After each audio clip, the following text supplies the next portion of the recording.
নমস্কার, আমি প্রণব বলছি। আজ আমি আপনাদের অভিনেত্রী সুচিত্রা সেনের একটি অজানা গল্প বলবো। এই গল্পটা হয়তো আপনারা কোথাও শোনেননি।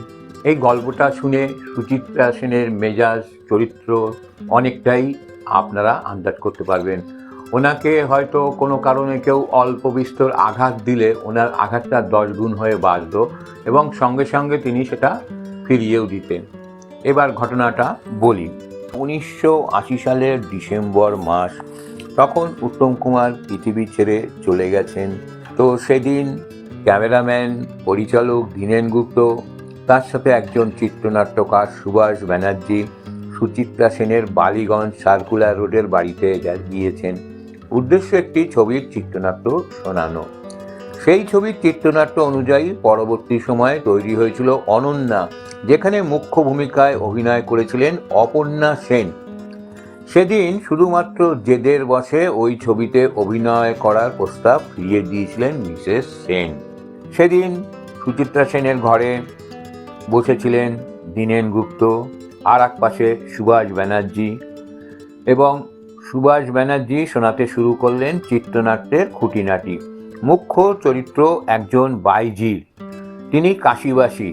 অনন্যা ছবিতে পরবর্তী সময়ে অপর্ণা সেনের বিপরীতে অভিনয় করেছিলেন রঞ্জিত মল্লিক। পুরো চিত্রনাট্য শোনার পর মিসেস সেন দুটি জায়গার কথা উল্লেখ করে বললেন, ওই ডায়লগগুলি আমি বলবো, বিপরীতে যে পুরুষ ক্যারেক্টার অভিনয় করবেন তিনি বলবেন না।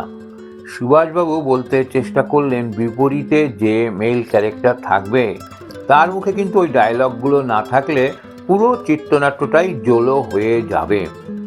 এই কথা শুনে রাগে ফেটে পড়লেন সুচিত্রা সেন।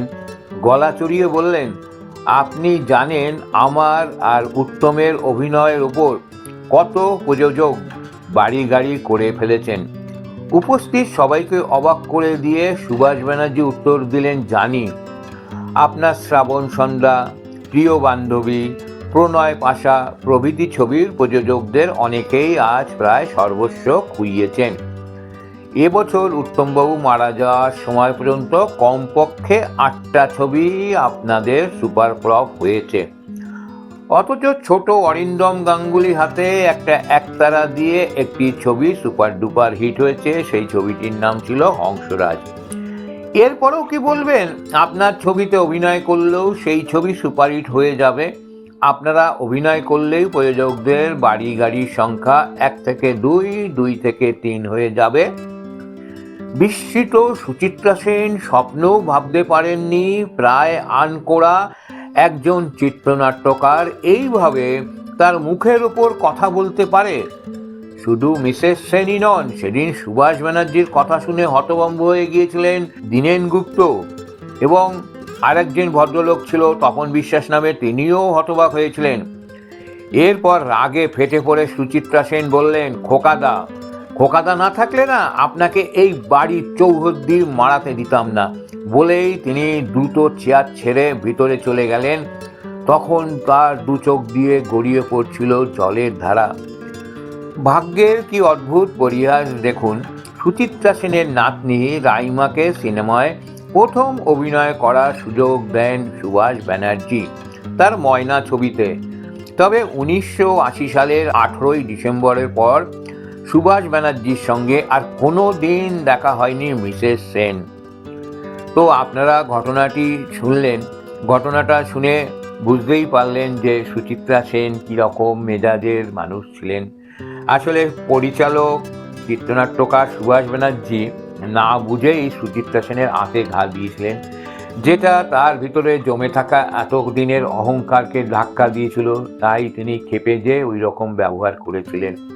পরে হয়তো বুঝতে পেরেছিলেন এই ব্যবহার করাটা ঠিক হয়নি, কিন্তু ততক্ষণে বা ততদিনে ওই রোলটি অপর্ণা সেনের হাতে চলে যায় এবং অপর্ণা সেন ওই ছবিতে অসাধারণ অভিনয় করেন এবং ছবিটি পরবর্তীকালে ভালোভাবেই তৈরি হয়েছিল, মোটামুটিও ভালো চলেছিল। নমস্কার, আপনারা গল্পটি শুনলেন। গল্পটি কেমন লাগলো আপনারা লিখে জানাবেন, পরে লাইক শেয়ারও করে দেবেন ও চ্যানেলটিকে সাবস্ক্রাইব করে দেবেন।